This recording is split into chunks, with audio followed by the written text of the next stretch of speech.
کہ ان کے لیے کھارا پانی لایا گیا تو انہوں نے اپنے بالا خانے کی کوٹری کی کھڑکی کھولی اور وہاں سے ارشاد فرمایا لوگو تمہارے پاس پینے کا پانی نہیں تھا، میں نے اللہ کے حکم سے تمہارے لیے مدینہ میں کنواں خرید کے اللہ کے واسطے وقف کیا جس سے تم سیراب ہوتے ہو، پیتے اور پلاتے ہو، اور جس آدمی نے تمہارے لیے اتنی قربانی دی اسے تم نمکین پانی پلاتے ہو اور کھارا پانی پلاتے ہو، اسے میٹھا پانی پینے کے لیے بھی فراہم نہیں کرتے۔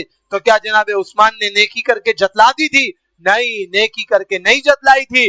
جناب عثمان بغاوت کے خلاف تھے، جناب عثمان عداوت کے خلاف تھے، جناب عثمان مسلمان کو مسلمان کے خلاف ابھارنے کے خلاف تھے، اور جناب عثمان اس بات پر لوگوں کو توجہ دلا رہے تھے کہ یہ جو تمہاری سب شرارتیں ہیں یہ اللہ کے ہاں اتنا بڑا گناہ ہے کہ اس کا حساب تمہارے بس کی بات نہیں ہے، اتنا ظلم کرو جو برداشت کر سکو کیونکہ اللہ کے ہاں جواب دہی ہوگی۔ تو ان کی احساسیت کو ابھارنے کے لیے اور انہیں آخرت کا ڈر دلانے کے لیے جناب عثمان بن عفان ان نیکیوں کا اظہار فرما رہے تھے، نہ کہ احسان جتلا رہے تھے، اس لیے کہ صحیح روایتوں کے اندر طبقات میں موجود ہے۔ جناب ابو ہریرہ کہنے لگے اے عثمان ذی النورین خلیفۃ المسلمین، یہ تمام باغیوں سے بھڑ جاؤں گا اور آپ کی طرف سے مقابلہ کروں گا۔ جناب عثمان نے بار بار کہا میری طرف سے کوئی مقابلہ نہیں کرے گا، کوئی مسلمانوں کا خون نہیں بہائے گا، ایک عثمان کا خون بہنا زیادہ مناسب ہے بنسبت اس کے کہ اس کے مقابلے میں 2 مسلمانوں کا خون بہایا جائے۔ میں اپنی قربانی دے دوں گا مگر میں کسی مسلمان کا خون مدینہ النبی میں نہیں بہانے دوں گا۔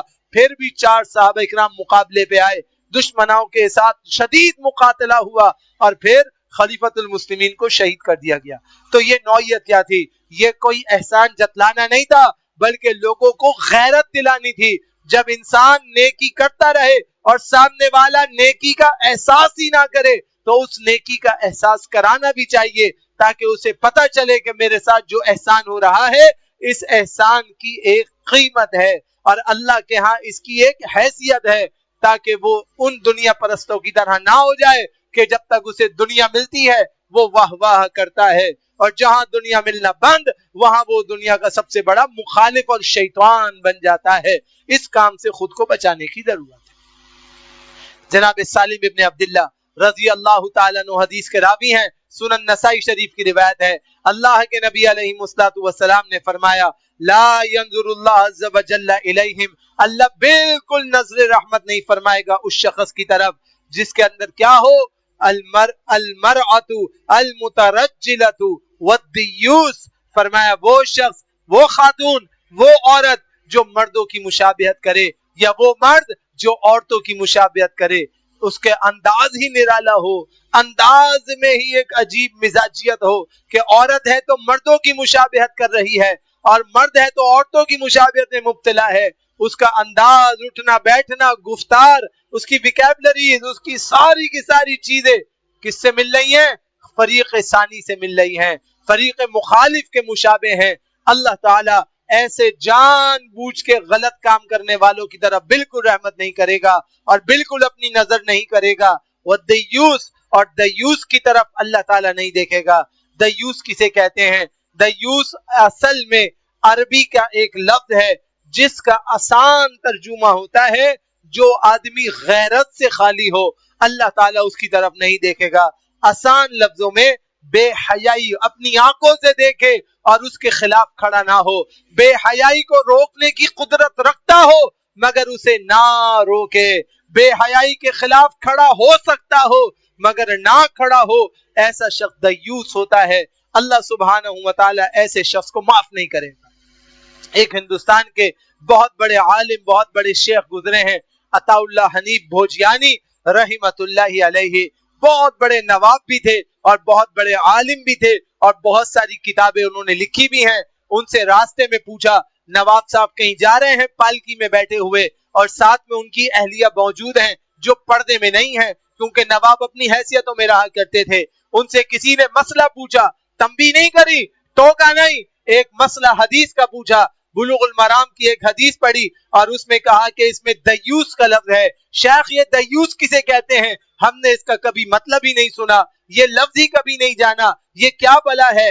نواب صاحب نے اتنی قیمتی اور وزنی بات کہی اللہ اکبر، یہ ہے اسلاف کا طریقہ۔ فرمایا دیوس نہیں پتا کسے کہتے ہیں، دیوس اسے کہتے ہیں جو تمہارے سامنے پالکی میں بیٹھا ہے جس سے تم مسئلہ پوچھ رہے ہو۔ اپنی طرف اشارہ کیا کہ دیکھو دیوس ایسے آدمی کو کہتے ہیں جس کی اہلیہ بے پردہ بیٹھی ہو اور وہ چپ بیٹھا رہے، ایسے آدمی کو دیوس کہتے ہیں۔ اس نے کہا لیاذ باللہ، میں اللہ کی پناہ میں آتا ہوں، میں آپ کو کچھ کہنا نہیں چاہ رہا تھا، میں مسئلہ پوچھنا چاہتا تھا، میں نے تو اس لفظ کو پہلی دفعہ سنا تھا۔ فرمایا ہاں میں تجھے بتاتا ہوں، یہی اس کا مطلب ہے کہ بے حیائی کو روکنا مقدر ہے، مگر میری نوابی آڑے آ رہی ہے اور میں اس کو نہیں روک رہا ہوں، تو یہی مطلب دیوس ہے۔ یہ بات سننی تھی کہ نواب صاحب کی اہلیہ نے فوراً گھونگھٹ منہ پہ گرا دیا اور اس کے بعد کبھی غیر مرد کے سامنے نہیں آئی اور کہا کہ میں اپنے شوہر کو اللہ کے سامنے رسوا نہیں کرنے دوں گی انشاءاللہ۔ یہ صفت ہوتی ہے، یہ کام کی باتیں ہوتی ہیں، یہ اصلاح کی باتیں ہوتی ہیں۔ ان باتوں سے خود کو روکنا ہے۔ تو جب بے حیائی کا مرکز بن جائے کوئی بھی جگہ، اس کے خلاف کھڑے ہونا، اس بے حیائی کو روکنا، یہ انسان کو کامیابی کی ضمانت دیتا ہے۔ اور جب انسان ایسا کام نہ کرے تو پھر وہ اللہ کے ہاں کامیاب اور کامران نہیں ہو سکتا۔ اللہ سے دعا کرتا ہوں رب ذوالجلال مجھے آپ کو، ہم سب کو کما حقہ اللہ سبحانہ و تعالی کا مطیع اور فرما بردار بننے کی توفیق عطا فرمائے، ایسے اعمال کی توفیق عطا فرمائے کہ اللہ بھی ہم سے راضی ہو جائے اور ہم بھی اللہ سے راضی ہو جائیں، اور اللہ تعالیٰ کی نظر رحمت ہم پہ پڑ جائے، اور اللہ کی غفوریت کا واسطہ ہم پہ نازل ہو جائے، اور ہم سب کے اللہ تعالیٰ پاکی والا تزکیہ عطا فرما دیں، اور اللہ ہم سب کو جنت الفردوس کا اہل بنا دیں۔ اقول قولی ھذا استغفر اللہ لی ولکم ولسائر المسلمین۔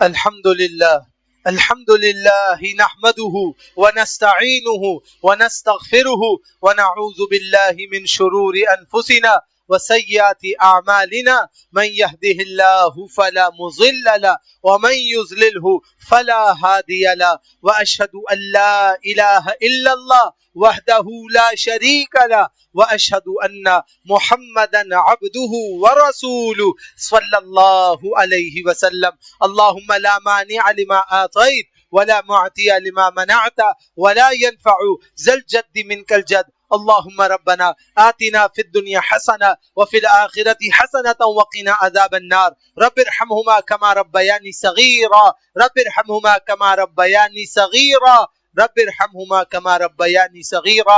اما بعد، عن عبد الله بن عمر رضي الله تعالى عنه قال قال رسول الله صلى الله عليه وسلم لا ينظر الله الى امرأة لا تشكر لزوجها وهي لا تستغني عنه۔ اما بعد، مختصر سی حمد و ثنا کے بعد مستدرک علی الصحیحین، جس کو مستدرک حاکم کہتے ہیں، صحیح درجے کی روایت، اللہ کے نبی علیہ السلام کے صحابی عبداللہ بن عمر رضی اللہ تعالیٰ عنہ حدیث کو روایت کرتے ہیں، فرماتے ہیں اللہ کے نبی علیہ السلام نے فرمایا اللہ تعالیٰ کبھی ایسی عورت کی طرف نظر رحمت نہیں کرے گا جو اپنے خاوند کا شکریہ ادا نہیں کرتی، جبکہ خاوند کے بغیر اس کا گزارا بھی نہیں ہے، پھر بھی یہ اپنے خاوند سے راضی نہیں ہوتی۔ ہماری بیٹیاں، ہماری مائیں بہنیں، ہمارے گھر والیاں، ان سب کے اندر یہ شیطانی نس موجود ہے کہ وہ بات بات پہ ناراض ہو جاتی ہیں۔ یہ میری ماؤں بہنوں، ناراضگی کی بات نہیں ہے، شوہر کے بہت حقوق ہیں، بہت حقوق ہیں۔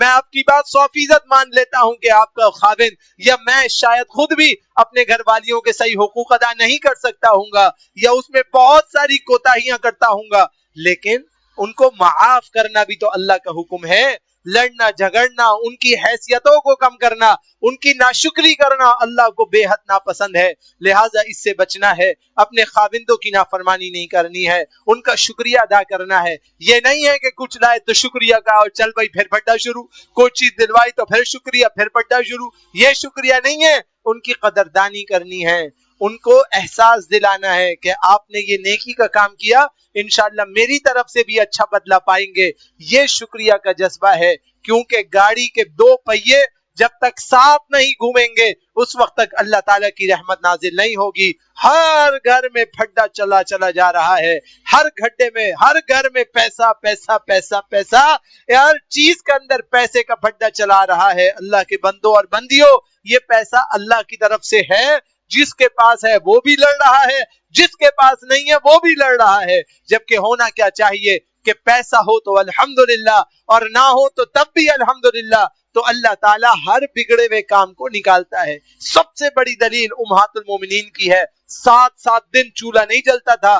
کیا امہات المومنین کی کوئی جائز ضرورت ایسی تھی جو اللہ کے نبی پورا نہ کرتے ہوں؟ ضرور پورا کرتی تھی. ایک دفعہ صرف کہا کہ سب کے پاس زیورات ہیں، ہم غریب کی غریب ہیں، امیر المومنین آپ ہیں، خاتم النبیین آپ ہیں، ہمارے پاس کچھ نہیں. اللہ کے نبی علیہ السلام نے اختیار دے دیا، میرے پاس دنیا کی کوئی چیز نہیں ہے، مجھے اس سے کوئی سروپا نہیں ہے، کوئی لگاؤ نہیں ہے. تمہیں دنیا کی چیزیں چاہیے میں تمہیں دلوا دیتا ہوں، لیکن میرے ساتھ نہیں رہ سکتی. میرے ساتھ رہنا ہے تو دنیا کو چھوڑنا پڑے گا. ازواج مطہرات نے سب کی سب نے ایک فیصلہ لیا کتب صحیحہ کے مطابق، اور وہ یہ تھا کہ ہم نے آپ سے مطالبہ نہیں کیا تھا، ایک گزارش کی تھی، ایک ذہن میں بات تھی، اس کو شیئر کیا تھا. ہم آپ پر کسی کو ترجیح نہیں دیں گے اور آپ کا ساتھ نہیں چھوڑیں گے، آپ کے ساتھ بہترین نعمتوں والی زندگی کو گزار دیں گے جس میں کھانے کے لیے روٹی نہیں تھی، پینے کے لیے پانی نہیں تھا. مگر جب صبر تھا، شکر تھا، نعمتیں تھی تو اللہ نے کتنی پیاری زندگی گزروائی کہ ازواج مطہرات کے اوپر اللہ کی طرف سے رحمتوں کی برسات اترتی تھی. آپ دنیا میں کسی کی حیثیت کیا دیکھیں گے؟ امہات المومنین کے جنازے جب اٹھتے تھے، اللہ اکبر، نوعیت یہ تھی کہ صحابہ اکرام آواز لگاتے تھے تمہاری ماں کا جنازہ ہے، اس کو ہلانا جلانا نہیں، ادب سے لے کے جانا، کہیں تمہاری ماں کو تکلیف نہ ہو. جس کی دنیا میں اتنی عزت ہو، میت کی اتنی عزت ہو، آخرت میں اتنی عزت ہو، ان خواتین کا کیا مقابلہ ہو سکتا ہے؟ کیوں تھا یہ سب کچھ؟ اپنے خاوند کا ساتھ دیتی تھی. تو آج جو سب سے بڑا مسئلہ ہے کہ نہ خاوند اپنی بیوی کا ساتھ دیتا ہے، نہ بیوی اپنے خاوند کا ساتھ دیتی ہے. دونوں کو ایک دوسرے کا شکر گزار ہونا چاہیے، دونوں کو ایک دوسرے کے ساتھ اچھا سلوک کرنا چاہیے. شریعہ آپ کو اس بات کا حکم دیتی ہے. تو جو آدمی یہ عمل نہیں کرتا، اللہ سبحانہ و تعالی اس سے راضی نہیں ہوتا. اب ایک آدمی اگر چاہتا ہے کہ میں جلدی اللہ کا پسندیدہ بن جاؤں، کوئی شارٹ کٹ ہو تو بتا دیں. تو وہ شارٹ کٹ کیا ہے؟ نمبر 1 صحیح بخاری، وما یزال عبدی یتقرب الی بالنوافل. اللہ کے نبی علیہ السلام فرماتے ہیں، اللہ تعالیٰ نے فرمایا بندہ جتنے نفل زیادہ پڑھتا ہے اتنا میرے قریب ہوتا ہے. آپ چاہتے ہیں اللہ کے جلدی قریب ہو جائیں، فرائض کی پابندی کیجئے، نوافل کا اہتمام کیجئے. نوافل کا جتنا اہتمام کریں گے اللہ کے اتنے قریب ہو جائیں گے. سنن ترمذی کی روایت ہے، وَهُوَ قُرْبَةٌ إِلَىٰ رَبِّكُمْ. جب تم تہجد کا اہتمام کرو گے، بھلے اذان فجر سے 5 منٹ پہلے ہی کیوں نہ ہو. آج کل فجر جلدی ہوتی ہے، آپ نے کیا کرنا ہے؟ اذان سے 15 منٹ پہلے اٹھنا ہے، 10 منٹ میں حاجت ادا کر کے باوضو کرنا ہے، 5 منٹ میں 2 رکعتیں. بہت لمبی چوڑی نہیں کہہ رہا، صرف 5 منٹ آپ کے پاس باقی ہوں، کم سے کم 2 رکعتیں. یہ جو تہجد پڑھنا ہے یہ اللہ کے ایسے قریب کرتا ہے، ایسے قریب کرتا ہے کہ ہر بگڑی سنور جاتی ہے. کیونکہ اللہ تعالیٰ خود کہتا ہے بولو کیا تمہارا مسئلہ ہے. آپ تہجد پڑھ کے تو دیکھیے، اللہ سے کہہ کے تو دیکھیے، اللہ سبحانہ و تعالیٰ سارے مسئلوں کو حل فرما دے گا. تیسرا صحیح مسلم کی روایت ہے، اقرب ما یکون العبد من ربہ وہو ساجد. جتنا زیادہ سجدہ اتنا زیادہ اللہ کی قربت ہے. تو اب ایک آدمی چاہتا ہے کہ وہ اللہ کے قریب ترین ہو جائے تو اس کے لیے زیادہ سے زیادہ سجدے کرنے ہیں. زیادہ سجدوں کا مطلب یہ نہیں کہ ایک رکعت میں 2 کی جگہ 4 کر لیے، 6 کر لیے، نہیں. زیادہ سے زیادہ نوافل، زیادہ سے زیادہ عبادت، زیادہ سے زیادہ سجدے میں دعائیں پڑھنا اور ہر سجدے کو آخری سجدہ ماننا. جب انسان اس طرح سجدہ کرتا ہے تو اللہ تعالیٰ اسے خالی ہاتھ جانے نہیں دیتا. میں آپ کو بار بار کہتا ہوں، اتنی شدید گرمی ہے، اتنے سخت حالات لوگوں کے ساتھ ہیں، بہت زیادہ پریشانیاں ہیں. میں آپ کو صرف ایک بات کہتا ہوں باذن اللہ، اس کو اپنے دماغ میں بٹھا لیجئے کہ اللہ نے آج تک ابھی تک آپ کی ہر بات کو سن کے پورا کر دیا ہے، اللہ آخر تک یہ بات چلاتا رہے گا۔ شرط یہ ہے کہ آپ اللہ سے دوستی رکھیں، جہاں اللہ ناراض ہو جائے اسے دوستی کریں۔ کیوں؟ وہ آپ سے 70 ماہوں سے زیادہ محبت کرتا ہے، آپ کے لیے جنت کو روزانہ سجا دیتا ہے، روزانہ خود آن کے آپ کی چوکیداری کرتا ہے، پوچھتا ہے بھائی بتاؤ تمہیں کیا کام ہے، میں تمہاری حاجت کو پورا کر دوں۔ اب ہم خود اللہ سے مل نہیں رہے، خود بات چیت کر نہیں رہے، اللہ سے گفتگو نہیں کر رہے، اللہ سے لو نہیں لگا رہے، پھر ہم کہتے ہیں اللہ تو ہماری سنتا نہیں، وہ تو سننے کے لیے آ رہا ہے، دروازہ آپ کھول نہیں رہے، وہ تو آپ سے بات کرنے کے لیے آ رہا ہے، آپ آنکھیں بند کر کے سوئے رہتے ہیں، وہ کہتا ہے مانگ لو میں تمہیں بھر بھر کے دے دوں گا، آپ اپنے سوشل میڈیا پہ لگے رہتے ہیں، اللہ کی باتوں کو بھلا دیتے ہیں، تو سارا قصور میرا اور آپ کا ہے، اللہ کا نہیں ہے۔